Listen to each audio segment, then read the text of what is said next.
Somebody look at your neighbor and say, she finna bring it tonight. I said somebody look at your neighbor and say, she finna bring it tonight. And if you ain't got a neighbor, look at yourself and say, she finna bring it to fuck a night. Oh, we gonna jump right into it, because that's how we do it over here.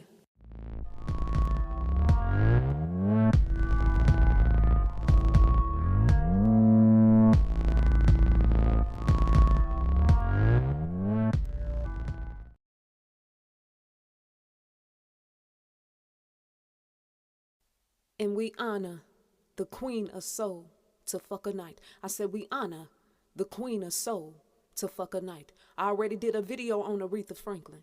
If you haven't seen it, you could go check it out after you watch this video right here. Come on, let's jump right into it. Aretha Franklin was born in Memphis, Tennessee. Aretha started singing when she was 9 years of age. She said they used to stand her up at her daddy's church, and they used to stand her up on a chair, and she sung her little motherfucker heart out. Now, I don't give a shit of what nobody say. I said I don't care what nobody say about Aretha Franklin. Aretha Franklin got one of the best voices of our time. Every time Aretha Franklin opened up her mouth, honey, Big Mama make us feel it. See, not everybody can make the hairs on my body lay prostrate. But when Aretha Franklin, I said when Aretha Franklin opened up her mouth to sing them songs, that's exactly what she did to me. She gave me chills all over my body. In 1960, at the age of 18 years of age, Aretha Franklin starts singing secular music. Y'all know what secular music is. She started off in a church, and then she started singing R&B music. But she never stopped singing the motherfucker gospel music. She signed a contract with Columbia Records. Okay? When Aretha Franklin's contract was expired with Columbia Records, she did not want to resign with them. She didn't want to resign with them. So she ended up signing to Atlantic Records. When Aretha signed with Atlantic Records, her career blew up. I said her career went to the next motherfucker level.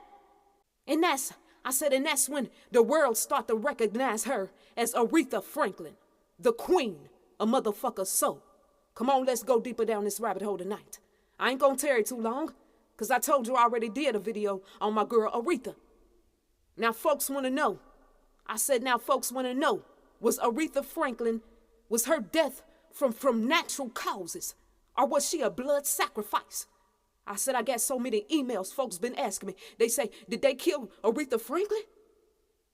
Or did she die because of natural causes? Well, before I answer that, I want to ask you this question. Before Whitney Houston, I want you to take your mind back to memory lane with me. Before Whitney Houston died, who was the main person behind her blood sacrifice? I'm going to let you think about it for a minute. Who was the man plotting everything behind the motherfucker scene? Who was the motherfucker getting the actors in place? That's right. That's right. That powdered face fucker, Clive Davis. Clive Davis. I'm going to do a video on him. I'm going to do a whole video just for his motherfucker ass. Clive Davis is going to benefit real big from Aretha Franklin's sacrifice. He had her sacrifice, y'all. Y'all got to learn how to believe these type of things. Clive Davis. It came through me powerful as hell. Clive Davis sacrificed me. I said Clive Davis sacrificed Aretha Franklin, just like he did Whitney Houston. And that motherfucker gonna make big money off of Aretha Franklin, just like he did off of Whitney Houston's death. Anybody who was signed with Clive Davis, they better know he owned all of y'all motherfucker music. He owned all y'all shit. I don't give a shit if you wrote or produced the song. Clive Davis, if he got his hands in there somewhere, he gonna make sure he get his. And that's exactly what he did off of Aretha Franklin's death, Whitney Houston's death, and a whole bunch of others. I said I'm coming to bring it. Come on, we do it like we do it over here, and y'all know how we do it. And we ain't gonna stop doing it like that. Aretha Franklin, she died August the 16th, 2018. 9 plus 1 plus 6 plus 2 plus 1 plus 8 equal what? 27. 2 plus 7 equal what? 9. I want you to flip that 9 and you're going to get the what? That's right, the 6. The powers that be sacrificial number. We already know that number 36 and 666 is really ours. But when they use it, they using it against us. Get that through your head. I got to come back and explain this shit to y'all. Aretha died at age 76.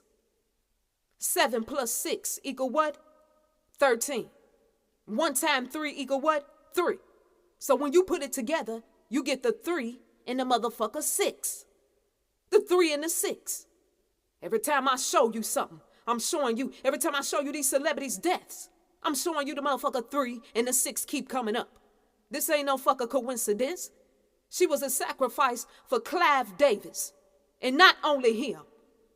She was a sacrifice for Clive Davis and other producers who would benefit off of her music. That's why. That's why she died. That's why she was sacrificed. Somebody say, why did that got to happen? Because they worth more dead than motherfucker alive to these record companies. I'm not saying that Aretha Franklin wasn't sick. She was sick, okay? Hear me out on this, and then I'm going to end it right here. I'm not saying that she wasn't sick, but they chose the date to sacrifice her. So what does that mean? They took her out before her time. Catch that on fleek. And I will be back longer and stronger. Trust me.